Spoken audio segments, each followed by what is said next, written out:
Assalamualaikum warahmatullahi wabarakatuh. Alhamdulillah, siang hari ini kita bisa jumpa lagi dengan Mbak Bincang Inspiratif Ustadz Maliki. Tamu khusus hari ini adalah Umi Yuyu. Assalamualaikum, Umi. Sehat, Umi? Sekian lama udah ngatur jadwal ya. Alhamdulillah bisa dapat yang tepat waktunya ya. Baik, kita akan bincang-bincang dengan beliau. Kita awali jumpa kita dengan baca basmalah. Bismillahirrahmanirrahim. Baik, Umi. Perkenalan, Umi, tentang pribadi, kemudian aktivitas. Silakan. Baik. Saya agak beda dengan nama saya sebenarnya yang biasa nama panggilan. Nama saya itu Amalia Husnabah. Oke. Tapi lebih dikenal dengan Umi Yuyu. Mungkin karena panggilan anak-anak juga di rumah Umi, jadi orang-orang juga memanggil dengan Umi Yuyu. Lebih nyaman ya panggilan ya. Oke. Saya udah sekarang ini 53 tahun. Masya Allah. Kelahiran 69. Saya asli Sulawesi. Orang Belawa, ayah, dan ibu saya orang Endreka. Saya besar di Makassar 26 tahun. Masya Allah. Kemudian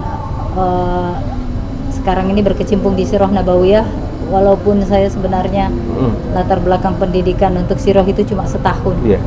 Setahun ya, Mi, aku baca dia itu malah itu insinyur ya, mesin. Iya, saya itu menarik loh. Alumni teknik mesin. Teknik mesin kan. Terus ya. ngambil S2-nya keuangan. Magister keuangan. Masya Allah. Baik. Amanah sih dari Allah harus diselesaikan, dan manfaatnya sekarang terasa dengan ilmu itu. Keberkahan ya, Mi ya. Baik. Nah, Mi, apa untuk aktivitas Mi selama ini yang dilakukan apa aja?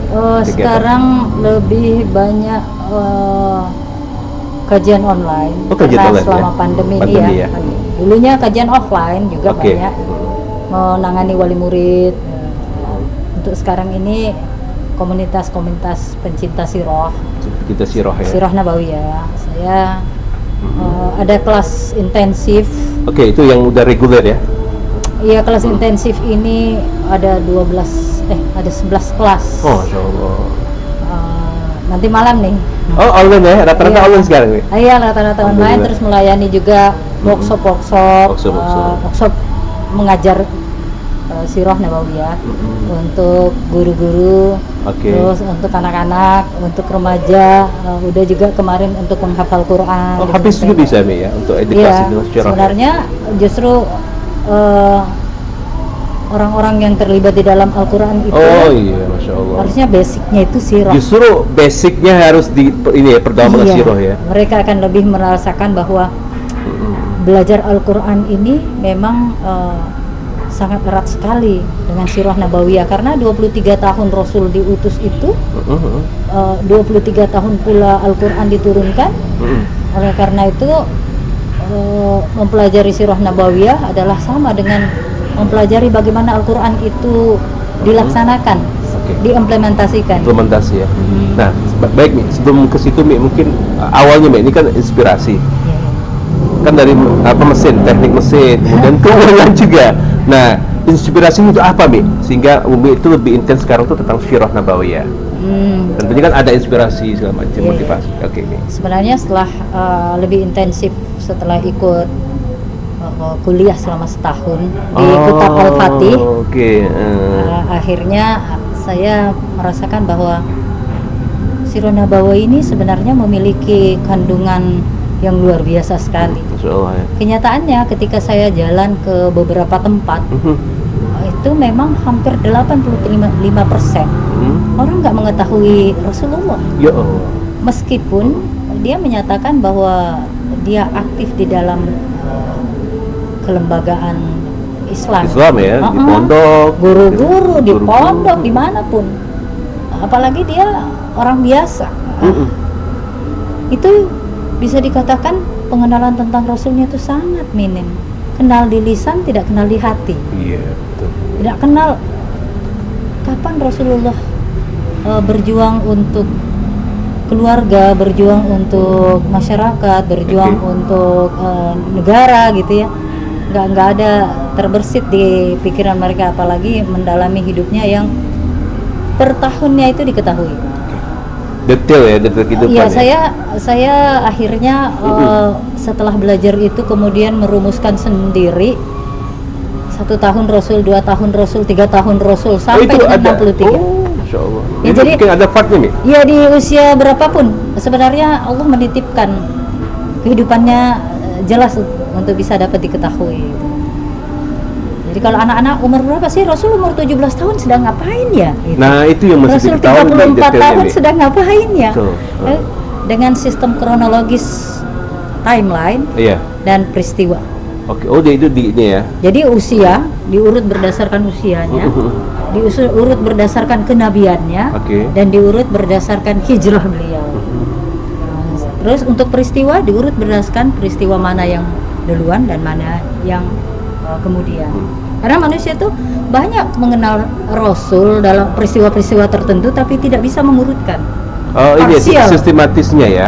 Parsial. Jadi entah di mana nih yang dahulu perang Uhud atau perang Badar gitu. Iya, fase mungkin nih ya, lebih tepatnya dari sejak beliau Iya. balita sampai dengan Iya, sejak Oke. lahir. sejak lahir disuruh. Bahkan belajar sirah nabawiyah menurut saya itu adalah dimulai dari sebelum beliau lahir. Kalau sebelum beliau lahir itu akan membuka terkuak Ka'bah itu gimana bisa ada? Berhala itu kayak mana? Zam-zam itu munculnya gimana? Nah, itulah sebenarnya kepentingan belajar sirah nabawiyah itu, menghadirkan risalah ini sebagai benar-benar ada ketersambungan dari nabi satu ke nabi lain dan ujungnya kemana. Oke, ada ujungnya kemana ya. Nah, terus ini Mi, mungkin Umi pernah riset Mi, secara apa umum gitu kan? Iya. Sejauh apa Mi pengetahuan anak muda kita sekarang terkait tentang Rasulullah? Kan mereka tahu Rasulullah itu kan suatu nasana. Iya. Cuman kan untuk detail yang bilang Umi tadi kan, mungkin tahu secara cuma tidak dekat di hati. Seperti apa Mi? Saya biasanya menggunakan 100 peristiwa 100 yang peristiwa. populer di kehidupan Rasulullah. Masya Allah. Terus memberikan kira-kira siapa di antara yang bisa menceritakan ini. Untuk menceritakan 5 peristiwa saja itu sudah hebat banget kalau ada yang Oh, dapat. berarti Umi sudah riset itu ya, ada barometernya ya. Setiap saya mengadakan workshop itu Oke, selalu diberikan kepada peserta-peserta. Contohnya Mi, Eh, dari misal- 1000, ya, 100 misal peristiwa. ya, dari 100 peristiwa misal ditanya apakah dia bisa menceritakan, kan dia dibuat dalam satu tabel, Oke. tinggal mereka menceklis apakah ini sudah mereka bisa ceritakan atau tidak. Satu misalnya Bayat Aqobah, bisa nggak cerita Bayat Aqobah? Terus 2, pemboikotan, bisa nggak cerita? Atau perang Banu Nadir, atau yang seperti itu mungkin agak sulit dicerita. Bahkan perang Badar pun orang menceritakan itu cuma bisa mengingat jumlah yang Ya sedikit jumlah mengalahkan jumlah yang banyak. 1000 lawan 300 sekian. Iya gitu. Jadi Oke. orang hanya bisa memahami hijrah Rasul mana? Hijrah Rasul itu dari Mekah ke Madinah, itu aja. Tapi histori keberangkatan Rasul yang penuh makna, yang penuh peristiwa, penuh catatan-catatan bahwa ada Allah di setiap perjalanannya, itu yang tidak bisa terangkat. Dan karena mereka tidak bisa rata-rata tidak bisa mengangkat detail peristiwa, maka hikmah itu sangat sederhana juga yang nampak. Jadi Nah, mungkin itu ya, itu secara apa yang bisa ditangkap Mi ya. Nah, Iya. kemudian dalam perjalanan selama ini Mi, training ini Mi, yang Umi lakukan itu selain mengedukasi pada guru, ke siapa saja Mi? Biasanya. model saya itu mungkin berbeda dengan yang lain. Orang biasanya daurah. Ya, ada kan kemudian daurah. ceramah kan ya. Lebih Kalau saya publik gitu. Kalau Mi seperti apa Mi? Nah, ini kan mereka buat harus biar tahu. workshop. Mereka harus workshop. Oke. Jadi mengerjakan sendiri, merasakan sendiri, melihat kehebatan Rasul itu dengan sendiri, merasakan juga, waduh, sejauh ini saya hidup diberi usia, saya nggak mengenal Rasul saya. Jadi dengan sistem workshop ini justru mengangkat keinginan mereka untuk lebih mengetahui sirah nabawiyah. Oke, Mi, kita dengar azan dulu. Cak Oke. dulu.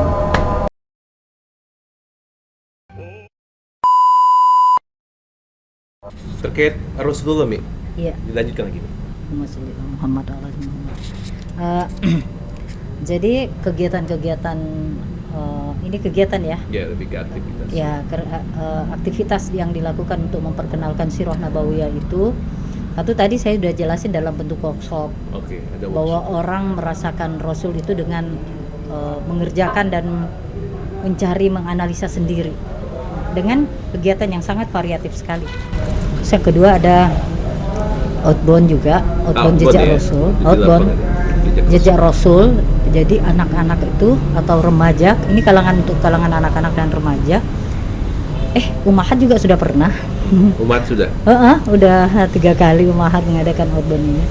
Mereka menjalani setiap peristiwa itu dimiripkan. Jadi seperti ada satu peristiwa yang hampir sama yang dirasakan dengan keadaan Rasulullah waktu itu. Di visual mungkin ya, Mi ya?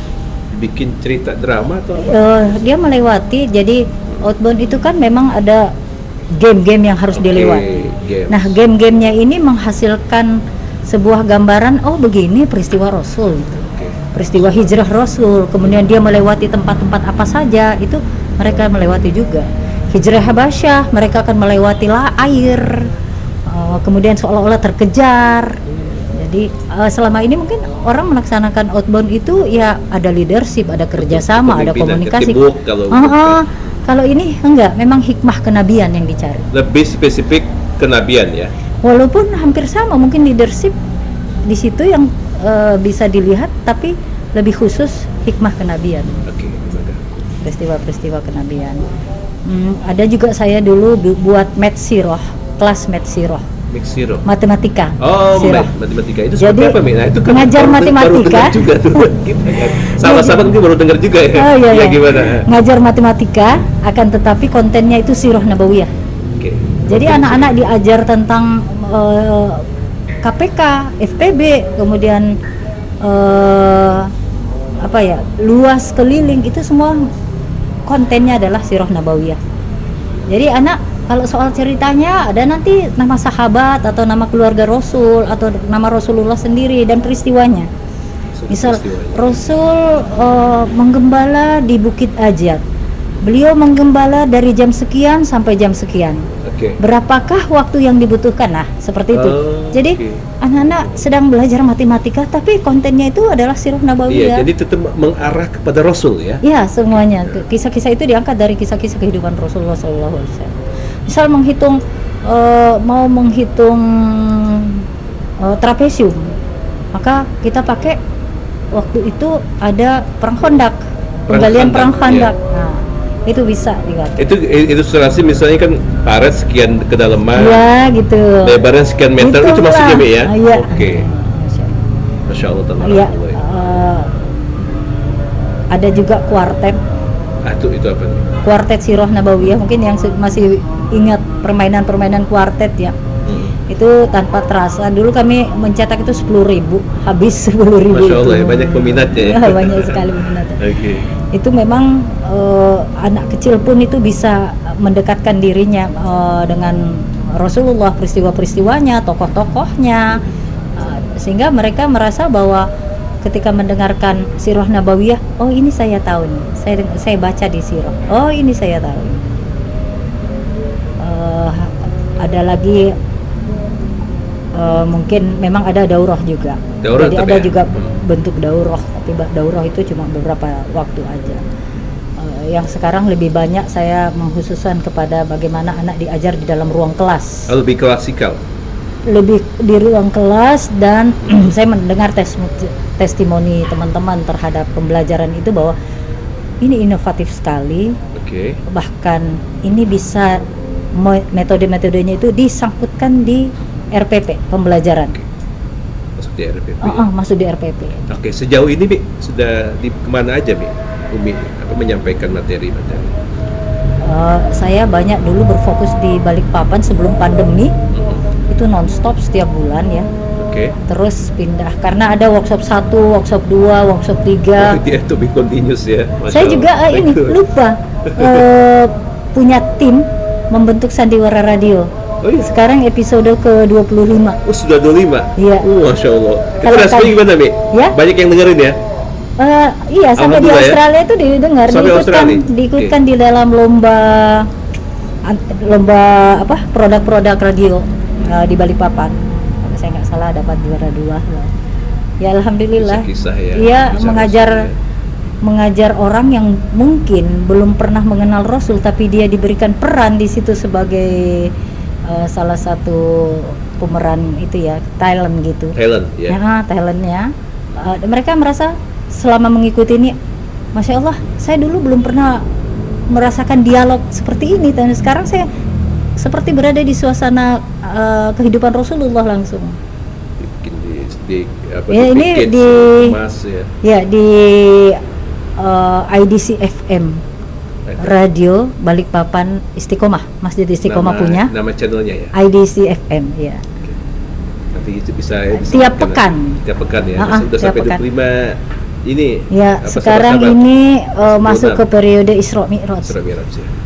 Baik Mi, lanjut mungkin ini kan untuk lebih ke motivasi Mi, khususnya kepada orang tua, anak muda, seperti apa sih kita harus mengenal sosok baginda Rasul Mi. Oke. Kan udah tahu semua orang uswatun hasanah kita kan.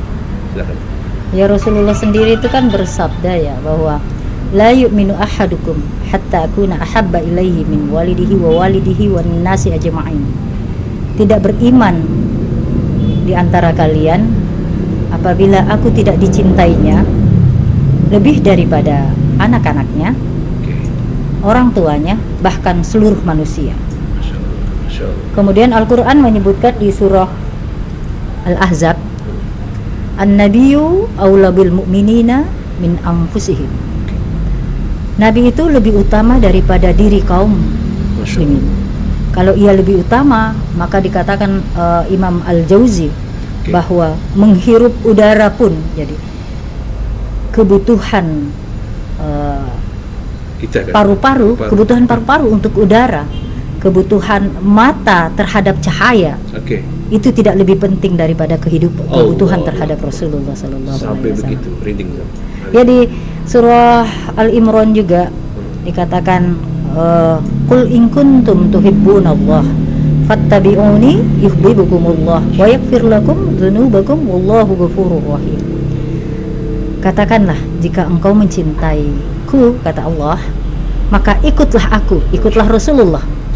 Niscaya Allah memberikan cintanya, mengampuni dosa-dosa kalian, dan Allah Maha Pengasih lagi Maha Benar, Maha Pengampun. Ini menandakan bahwa gerbang mencintai Allah adalah gerbangnya dimulai dengan mencintai Rasul.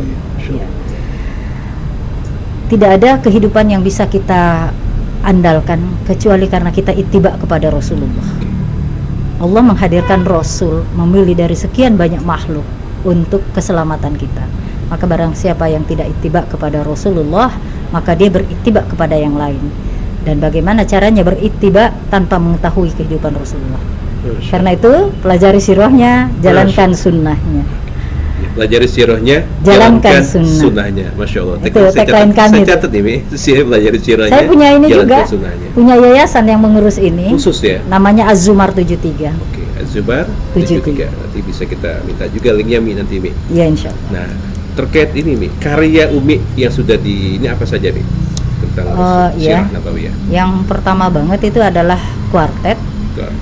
Kemudian yang kedua adalah buku pegangan, buku paket pegangan untuk belajar Sirah Nabawiyah.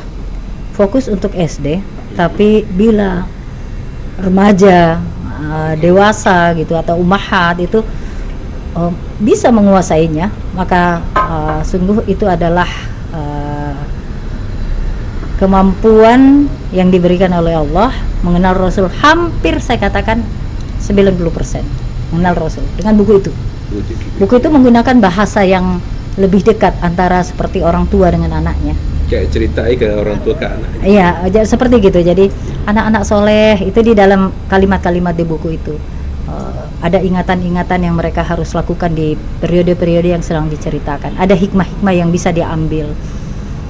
Seperti hikmah pendidikan, hikmah kepemimpinan, hikmah sosial, itu bisa semua diambil dalam kehidupan Rasulullah. Terus itu buku paket ya. Terus ada juga timeline yang tadi. Timeline itu adalah sejenis kartu ukuran 13 kali 15. Itu mengangkat peristiwa kehidupan Rasul diurut berdasarkan usianya. Jadi kartunya itu terurut 1 sampai 63. Oke. Nanti di belakangnya 163 ada peristiwanya. berarti usia Rasul ya? Ya, usia Rasul 1 sampai 63. Kemudian bukan sekedar itu, tetapi satu kartu itu dibagi atas 3 waktu. Periode sebelum kenabian, Oke, artinya pra-Rasul, pra-wahyu, terus periode Mekah dan periode Madinah. Jadi kita juga tahu di situ, oh ini batasnya. Batasnya periode pra-Rasul dengan periode Mekah apa? Batasnya periode Mekah dengan periode Madinah apa? Terus ada juga workbook. Kalau workbook ini disimbolkan peristiwa itu melalui simbol gambar yang berbentuk stiker. Stiker. Jadi sekali kita buka satu halaman, misal itu periode, oh ini periode Madinah di tahun ke-8, maka akan nampak dari stiker-stiker itu peristiwa-peristiwa yang dihadapi oleh Rasulullah dan tercatat perang-perang yang dihadapi oleh Rasulullah. Ini aktivitas Rasulullah melalui visual, jadi kita simbol-simbolnya ya. Lebih memudahkan juga sih susu anak-anak mungkin Mi ya. Iya, Masya Allah, memudahkan anak-anak. Dan yang dia senangi karena itu ada stikernya, jadi mereka kopek stikernya baru nempel-nempel. Oh, ada kegiatan juga ya. Iya, lebih mengena ya. Iya. Oke. Nah, Mi, untuk terakhir Mi, motivasi Mi. Iya. Ke sahabat-sahabat, orang tua dimanapun berada, bagaimana mengenal Rasulullah lebih jauh sih. Motivasi, silakan. Motivasi utamanya adalah bahwa di hari akhir nanti kita dikenal oleh Rasulullah. Ini umatku, ini yang sibuk mengenal saya, ini yang sibuk mencontoh saya. Masya Allah, disapa dengan Rasul, hadir di majelis Ummahatul Mukminin. Kemudian Rasulullah memberikan syafaatnya. Kita berharap seperti itu. Dan berharap bahwa syiar ini mendapatkan dukungan. Karena menurut saya Rasulullah diturunkan sepaket dengan pemeliharaan sirahnya, dan pemeliharaan sirahnya itulah orang-orang yang terlibat di dalam syiar sampai kapanpun. Makanya saya merasa bahwa ya sih hidup saya ini diwakafkan untuk kegiatan sirah gitu. Masya Allah ya. Masya Allah. Jihad itu Mi, Masya Allah. Masya Allah. Al-Quran dan As-Sunnah kan? Iya benar. Ada di workshop ketiga itu, belajar sirah melalui Al-Quran, belajar Al-Quran melalui sirah. Jadi timbal balik seperti itu. Itu sudah pernah kami laksanakan. Ya, sudah pernah dibahas ya. Belajar sirah melalui Al-Quran, belajar Al-Quran melalui sirah. Timbal balik seperti itu. Sudah pernah kami banget ya, sudah pernah dibahas ya. Oke, mungkin terakhir sahabat-sahabat yang nanti mau ataupun berminat untuk mengundang Umi Yuyu, mungkin di sini ya. Yang mau juga pesan buku-buku beliau karena inspiratif sekali khusus untuk anak-anak, silakan nanti menghubungi manajemen kita atau nanti langsung menghubungi manajemennya Umi. Terakhir mungkin Ustaz untuk tempatnya Ustaz, ada yang mau disampaikan, silakan Ustaz. Pesan lah. Tentang Rasulullah nanti tempat ini. Iya, terima kasih sahabat-sahabat semua.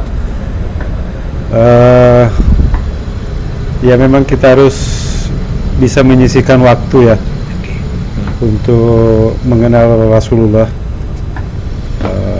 Ya dengan tidak sekedar mencontoh ininya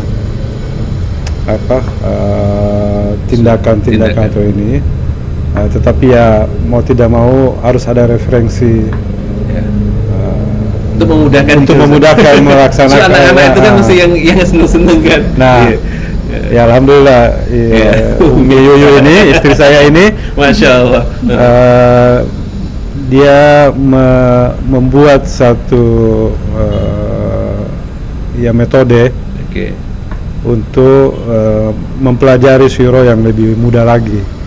Tadi disampaikan kalau misalnya buku itu sudah bisa bukan dikuasai apa ya, tahu lah buku itu 99% ya istilahnya mengenal lebih dalam lebih tentang Nabi kita yang kita cintai, Rasulullah Muhammad SAW. Jadi ya saya pikir ini kesempatan untuk kita belajar lebih jauh mengenal Nabi kita Muhammad SAW. Mungkin itu. Pesan terakhir ada? Iya. Untuk sosialisasi atau ini nanti Ustadz Maliki Oh, baik. bisa jadi media. Baik, insya Allah. Oke. Ya, ini tempat ini tadi saya sudah bincang juga dengan pemiliknya. Oke. Nah, ini bisa dimanfaatkan untuk kita Pengajian ya. pengajian atau diskusi tentang syuro Masya Allah. dengan suasana yang cukup nyaman, santai ya. Nyaman ya, nyaman. Fasilitasnya ada musola juga di sini. Tempatnya nyaman, bisa pesen minum, ada snack Iya. segala macam ya, nyaman ya. Kapasitas berapa orang sini? Bisa 150 katanya. 150 ya, Masya Allah. Atau kalau misalnya mau lebih, ya tidak terlalu banyak, ya mungkin 100 ya. 100 sedang lah. Kalau kelas-kelas kecil misalnya 30-50 orang itu juga lebih bagus. Dan ya, santai lah. Iya, lebih relax. Bisa belanja di bawah karena ada swalayan. Wah, Bisa belanja di bawah karena ada swalayan. wah, iya itu menarik ya. Ada soal lain. Cukup Ustaz? Iya. Baik. Sahabat-sahabat di mana berada, terima kasih Umi. Jazakallah khair kasir, barakallahu fiik Ustaz semuanya. Bisa hadir di segmen ini. Mudah-mudahan ini pertemuan kita ini menjadi berkah untuk kita. Insya Allah. Sahabat-sahabat di mana berada, orang tua, anak muda harus lebih dekat dengan Rasulullah. Tadi Dan harus tahu. tagline-nya tuh Tagline-nya, pelajari sirahnya, jalankan sunnahnya. Masya Allah. Allah Akbar. Baik, kita akhiri jumpa kita dengan baca hamdalah. Alhamdulillahirabbil alamin. Ila liqa. Assalamualaikum warahmatullahi wabarakatuh. Waalaikumsalam warahmatullahi wabarakatuh.